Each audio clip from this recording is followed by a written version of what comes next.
মোহাম্মদ নওশাদ জমির, পঞ্চগড় ১। মাননীয় স্পিকার, আপনাকে ধন্যবাদ। বিসমিল্লাহির রহমানির রহিম। আজকে এই মহান সংসদে কথা বলার সুযোগ করে দেওয়ার জন্য আল্লাহ সুবহানাহু ওয়া তাআলার কাছে অসংখ্য কৃতজ্ঞতা জানিয়ে শুরু করছি। মাননীয় স্পিকার, আপনি যখনই সময়ের কথা বললেন আমার একটা গল্প মনে পড়ে গেল। সেটা হচ্ছে গেটিসবার্গ অ্যাড্রেস যখন আব্রাহাম লিঙ্কন দিয়েছিলেন, তার আগে ওখানে এডওয়ার্ড এভারেট নামে এক ভদ্রলোক সিনেটর ছিলেন এবং অনেক পণ্ডিত ব্যক্তি ছিলেন। তো উনি 2-2.5 ঘন্টা ধরে বক্তৃতা দেন। এখন 2-2.5 ঘন্টা বক্তৃতা দেওয়ার পরে সবাই ভাবলো যে এখন আব্রাহাম লিঙ্কনের আর তো বলার কিছু নাই। তো তখন আব্রাহাম লিঙ্কন স্পিকার 2 মিনিটে যেটা বললেন সেটাই ইতিহাস থাকলো, আর 2-2.5 ঘন্টা কিন্তু আর থাকলো না। তো আমাদের যে বাগ্মিতা তো আর সেরকম নাই মাননীয় স্পিকার। তো অনুগ্রহ করে সময়টা যদি আরেকটু বাড়িয়ে দেন তাহলে হয়তো আরেকটু বলার সুযোগ পাবো। মাননীয় স্পিকার, যেহেতু গেটিসবার্গ অ্যাড্রেসের কথা এসেছে সেজন্য বলছি যে গেটিসবার্গ অ্যাড্রেসে লিঙ্কন যে প্রশ্নটা করেছিলেন যে জনগণের দ্বারা, জনগণের মাধ্যমে এবং জনগণের যে সরকার প্রতিষ্ঠিত হয়েছে সেটা পৃথিবীতে থাকবে কি থাকবে না। আজকে বাংলাদেশের যে 2024-এর যে বিপ্লব বা গণ অভ্যুত্থান আমরা যেটাই বলি না কেন, তারপরে আজকে আমাদের কাছে যে প্রশ্ন এসেছে সেটা হচ্ছে যে আমাদের গণতন্ত্রকে আমরা একটা স্থায়ী রূপ দিতে পারবো কি পারবো না। এই অবস্থায়, এই প্রেক্ষিতে অনেক রক্তের উপরে দাঁড়িয়ে এই সংসদ আছে। এই সংসদে আমাদের প্রত্যেকেরই একটা প্রত্যয় আছে যে বাংলাদেশকে এমন একটা অবস্থায় নিয়ে যাওয়া যেখান থেকে বাংলাদেশ আর কখনোই এই স্বৈরাচার বা ফ্যাসিজম কোনোটার মধ্যে ইনশাল্লাহ যাতে না পড়তে হয়। মাননীয় স্পিকার, গণতন্ত্রের ইতিহাসের দিকে যদি যাই, বাংলাদেশের গণতন্ত্রের ইতিহাস 750 খ্রিস্টাব্দতে যখন আপনার পাল বংশের রাজত্ব শুরু হয়, সম্রাট গোপালকে একটা নির্বাচনের মাধ্যমে, সরাসরি জনগণের দ্বারা না কিন্তু একটা নেতৃবৃন্দের নির্বাচনের মাধ্যমে নির্বাচিত করা হয়। তো গণতন্ত্র আমাদের জন্য কোনো বিদেশি কোনো বস্তু নয়, এটা আমাদের অস্থিমজ্জার মধ্যে ছিল। সেজন্যই বাংলাদেশের মানুষ বারবার করে এই গণতন্ত্রের কথা বলেছে। মাননীয় স্পিকার, যদি আমি ওই আন্দোলনগুলোর কথা এবং ইতিহাসের কথা যাই, অনেক বড় কথা হবে। আমি সরাসরি 1971-এ চলে আসি। 1971-এর আপনি একজন যোদ্ধা, শহীদ প্রেসিডেন্ট জিয়াউর রহমানের যে স্বাধীনতার ডাক, সেই শহীদ প্রেসিডেন্ট জিয়াউর রহমানের প্রতি শ্রদ্ধা জানিয়ে আমি আবার বলছি যে আপনি সেই একজন যোদ্ধা ছিলেন, তার ডাকে সাড়া দিয়ে বাংলাদেশ স্বাধীন হয়েছে। মাননীয় স্পিকার, বাংলাদেশের মানুষ যুদ্ধ করেছে। এরপরে এসেছে 1975-এর যে পথ, যেখানে সিপাহী বিপ্লবের পরে শহীদ প্রেসিডেন্ট জিয়াউর রহমান বাংলাদেশে একটা বহুদলীয় গণতন্ত্র প্রতিষ্ঠা করার চেষ্টা করেছেন। মাননীয় স্পিকার, এরপরে এসেছে 1990 বেগম খালেদা জিয়া, দেশনেত্রী বেগম খালেদা জিয়ার যে সংগ্রাম, সেই সংগ্রামের সারা জীবন তিনি সেই সংগ্রাম করে গেছেন গণতন্ত্রকে প্রতিষ্ঠার জন্য, স্বৈরাচারের বিরুদ্ধে যুদ্ধ করার জন্য। মাননীয় স্পিকার, তো বেগম খালেদা জিয়ার প্রতিও সম্মান প্রদর্শন করছি আজকে। মাননীয় স্পিকার, আজকে তিনি বাংলাদেশের গণতন্ত্রের জন্য যে অতন্দ্র প্রহরী ছিলেন সেই বিষয়ে আমার মনে হয় আমাদের এখানে কারো সন্দেহ নাই। শহীদ প্রেসিডেন্ট জিয়াউর রহমানকে আমরা স্বাধীনতার ঘোষক সব জায়গায় বলছি, কিন্তু আমাদের যে 24-এর যে সনদ, মাননীয় স্পিকার, সেইখানে কিন্তু তার নামটা সেইভাবে বলা হয়নি।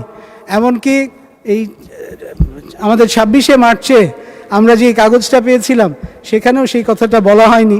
তো আমি সংশ্লিষ্ট মন্ত্রণালয়ের দৃষ্টি আকর্ষণ করলাম আপনার মাধ্যমে। মাননীয় স্পিকার,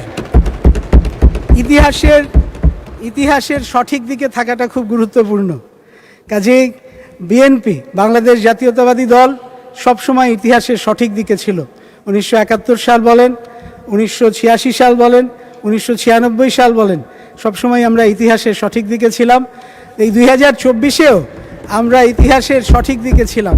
2024-এর একটি ঘটনাকে একটু উল্লেখ করতে চাই। এটা আমাদের মনে কিছুটা দুঃখ দিয়েছে যে আমাদের বন্ধুরা 2024-এর অগাস্টে এরকম একটা ঘটনার পরে 2024-এর সেপ্টেম্বরে তারা একটা অংশকে, যেই অংশটা বাংলাদেশের গণতন্ত্রকে জিম্মি করেছিল, তাদেরকে ক্ষমা করে দিয়েছিলেন। তো সেটা আমাদের জন্য একটু দুঃখজনক একটা অধ্যায় ছিল।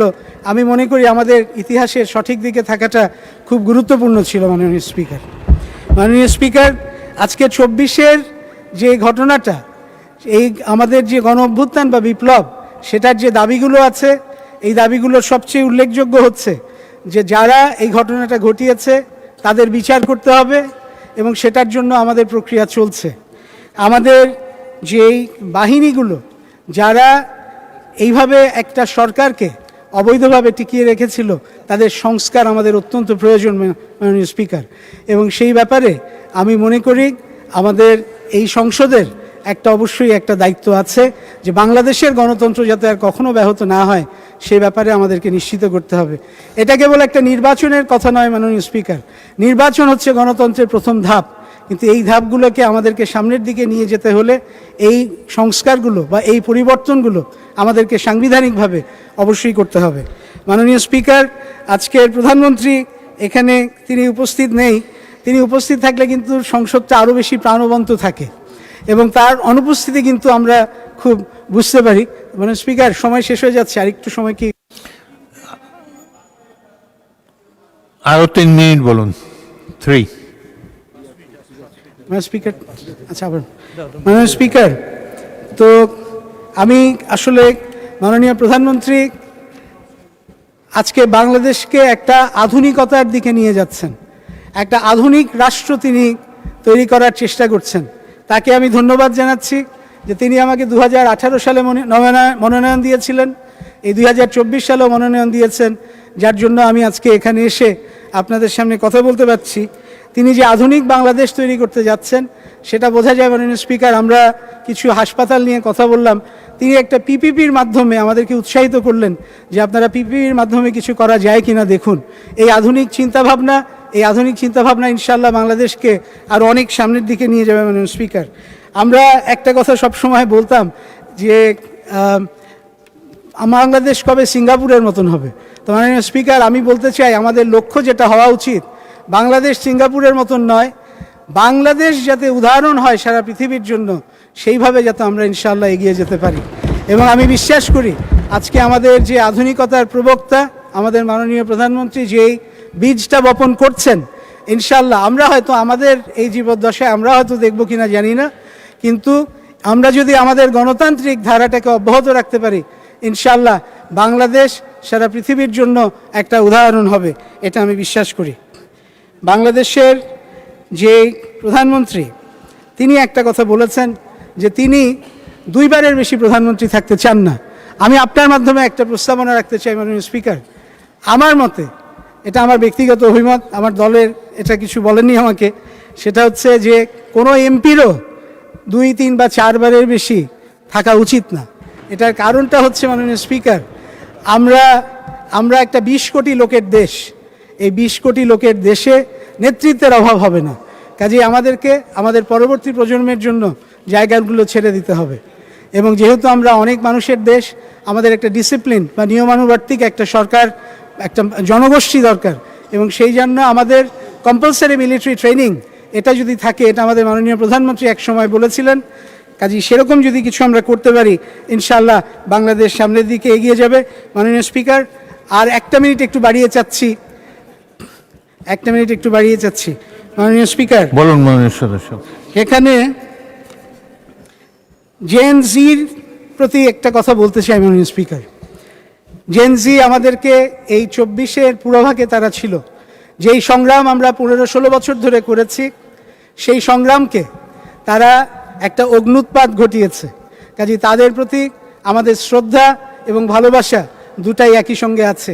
এবং তাদেরকে একটা কথা বলতে চাই যে আমরা তোমাদেরকে দেখতে পাচ্ছি, আমরা তোমাদের কথা শুনতে পাচ্ছি, আমরা তোমাদের হৃদয় স্পন্দন অনুভব করতে পারছি, এবং ইনশাআল্লাহ তোমরা আস্থা রাখো, আমরা 24-এর যে সনদ, সেই সনদকে যেমন সম্পূর্ণভাবে বাস্তবায়ন করব, ইনশাআল্লাহ ভবিষ্যতের জন্য যেই বাংলাদেশকে তোমরা স্বপ্ন দেখেছো, ইনশাআল্লাহ সেই বাংলাদেশকে আমরা সামনের দিকে নিয়ে যেতে পারবো।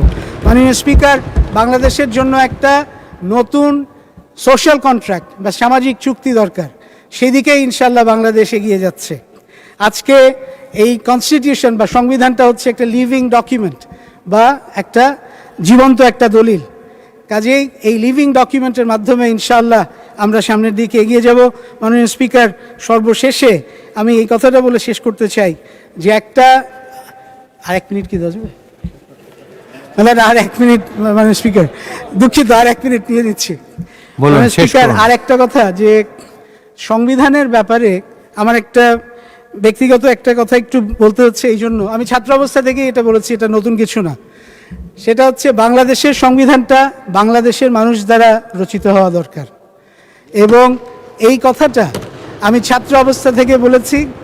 এই জন্য বলেছি মাননীয় স্পিকার, আপনি যদি আমাদের সংবিধানের 7ম যে শিডিউলটা আছে, তফসিলটা আছে, সেটা যদি দেখেন, তাহলে সেখানে দেখবেন যে মুক্তিযুদ্ধের ইতিহাসটা কিভাবে এসছে, মুক্তিযুদ্ধের ঘোষণার ইতিহাসটা কিভাবে এসছে। এইটাকে সঠিক করার জন্য আমাদের বাংলাদেশিদের দ্বারা বাংলাদেশের সংবিধান রচিত হওয়া দরকার। সর্বোপরি মাননীয় স্পিকার, আমার পঞ্চগড়ের মানুষজন যারা আমাকে নির্বাচিত করে এখানে পাঠিয়েছে, তাদেরকে আন্তরিক ধন্যবাদ দিচ্ছি। তাদের বহু সমস্যা আছে, স্বাস্থ্য থেকে, শিক্ষা থেকে আরম্ভ করে বহু, এগুলো সব আমি ইনশাআল্লাহ আস্তে আস্তে আপনাদের সামনে উপস্থাপন করব।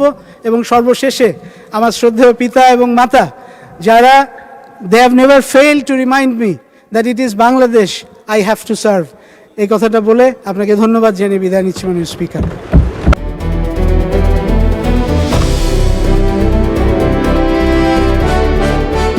দিনাজপুর টিভি, মানুষের জীবনের কথা বলে।